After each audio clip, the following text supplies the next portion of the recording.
કેડિલાના CMD Rajiv મોદીની મુશ્કેલીઓ હવે વધવા જઈ રહી છે।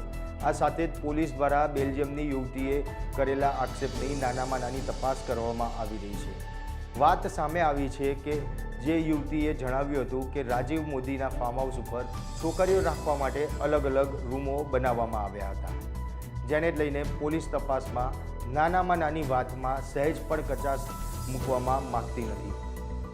પોલીસે આ એક જ દુભાસિયાની મદદથી લીધી હતી અને આખા કેસ દરમિયાન આ દુભાસિયાને સાથે રાખવામાં આવશે। યુવતીએ કરેલા આક્ષેપોના આધારે પોલીસ તપાસ કરી રહી છે। યુવતીનો મેડિકલ રિપોર્ટ થઈ ગયા બાદ રાજીવ મોદીના છારોડી ખાતે આવેલા ફાર્મ હાઉસમાં પોલીસ સિનિયર આઈપીએસ અધિકારીઓ દ્વારા તપાસ કરવામાં આવશે। યુવતી ત્યાં હાજર હતી, જેને લઈને યુવતીના આક્ષેપો પ્રમાણે તપાસ પણ કરવામાં આવશે।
બલ્ગેરિયમની યુવતી દ્વારા કેડિલા ફાર્માના સીએમડી રાજીવ મોદી સામે બળાત્કાર અને શોષણની ફરિયાદ છે તે કરવામાં આવી હતી। હાઈકોર્ટના આદેશ બાદ સોલા પોલીસે આ ફરિયાદ છે તે નોંધી હતી। અત્યારે દ્રશ્યોમાં જોઈ શકો છો કે છારોડી ખાતે આવેલું જે કેડિલા ફાર્માનું ફાર્મ હાઉસ છે કે યુવતીએ જે ફરિયાદની અંદર એડ્રેસ લખાવ્યું છે, ત્યાં આગળ સોલા પોલીસની ટીમ, એફએસએલની ટીમ અને ભોગ બનનાર જે બલ્ગેરિયમની યુવતી છે તેની સાથે અત્યારે ટીમ પહોંચી છે અને જે સ્થળ પંચનામું છે તે કરવામાં આવી રહ્યું છે। જે પ્રમાણે નિવેદનની અંદર યુવતીએ જે તેનું લખાવ્યું છે તે પ્રમાણે પોલીસ દ્વારા એફએસએલની ટીમ દ્વારા જે અત્યારે હાલ તમામ તપાસ છે તે કરવામાં આવી રહી છે।